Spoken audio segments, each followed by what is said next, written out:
The toast that destroyed their careers. 3 days before Thanksgiving, I got a call from my mother while standing outside the officers' barracks. The wind was cold, the kind that cuts through your jacket. I was still in my flannel shirt from drills, my hand wrapped around a small gift, a custom-engraved watch I'd spent weeks preparing for my dad. That call would be the last normal thing that happened to me for a while. Fast forward to my wife's company Christmas party. The night, everything changed.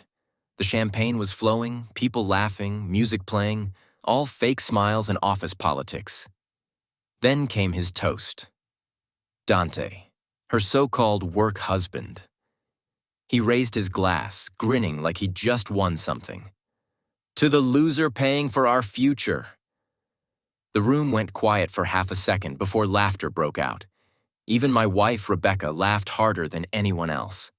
And I was the loser he was talking about, her actual husband, sitting right there. I didn't say much, didn't throw a drink or shout like they probably expected. I just muttered one word. Classy. Then I stood up and walked out. Drove home in silence. Didn't even turn on the radio. See, what nobody in that room knew was that I wasn't just Rebecca's husband. I was the external compliance officer for her firm.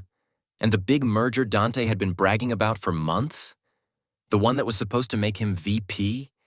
It needed one final signature to go through mine. While Rebecca stayed out until 2 a.m. celebrating with him, I was at my desk, reviewing the merger documents. I'd written a clause in those agreements years ago. One most people overlook. It states that any undisclosed conflicts of interest can invalidate the entire deal. Guess what counts as a conflict of interest? When the compliance officer's wife is sleeping with the guy managing the merger I'd known about them for 6 months. I had everything. Emails, hotel receipts, parking records, time-stamped photos, all neatly organized. At first, I'd been angry, then disgusted.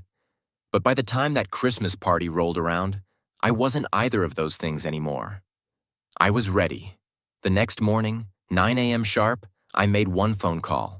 To the chairman, all I said was, "I'm pulling my signature. Personal conflict." He didn't ask questions. He didn't need to. By noon, Dante was being escorted out by HR. His badge deactivated, promotion revoked, future gone. By 2 p.m., Rebecca's phone rang. Her CEO's voice was ice cold. "Your boyfriend is done here, and you should call your husband and start begging." She came home like a storm, frantic, confused, crying, but I wasn't there. On the dining table was a small silver key, the key to a lockbox she'd forgotten about. Inside, every piece of evidence I'd collected.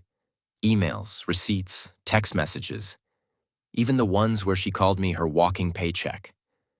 At the bottom was a single document, a draft separation agreement.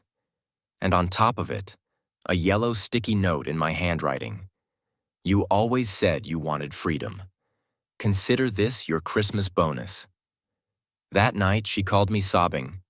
"Can we talk? Can we fix this?" My voice was calm. "You toasted to your future, Rebecca. I'm just giving it to you." The merger didn't die. It restructured.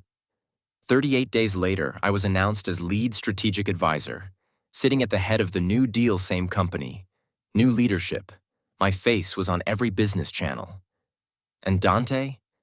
Blacklisted. Couldn't find work anywhere. Rebecca's contract wasn't renewed. Her friends stopped answering. Her mentor stopped meeting her for coffee.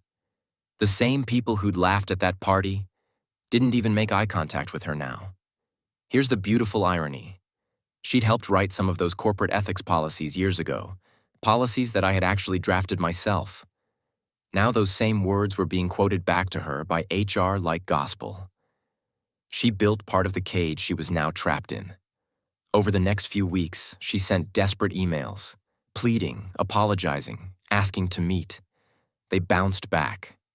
I'd already changed my number, my address, my life. I moved into a downtown apartment with a view she always wanted. Started seeing someone who respected me. A woman named Adriana Rebecca, meanwhile, was explaining resume gaps to recruiters who already knew the whispers. She'd become a cautionary tale in our industry, the woman who gambled her marriage, her career, and her reputation, all for an office fling that burned out in weeks. And Dante? He vanished. Rumor has it he tried consulting work. Didn't last. Nobody wanted to be associated with him. Me? I didn't threaten anyone. Didn't raise my voice. Didn't chase revenge.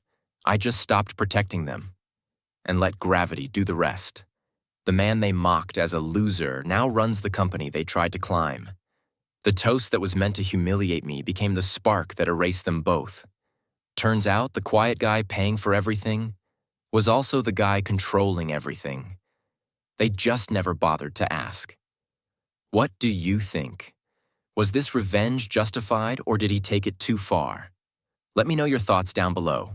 And if you enjoyed this story, hit like, subscribe, and stay tuned for more chilling true stories of poetic justice. Right here on Twisted Revenge Tales,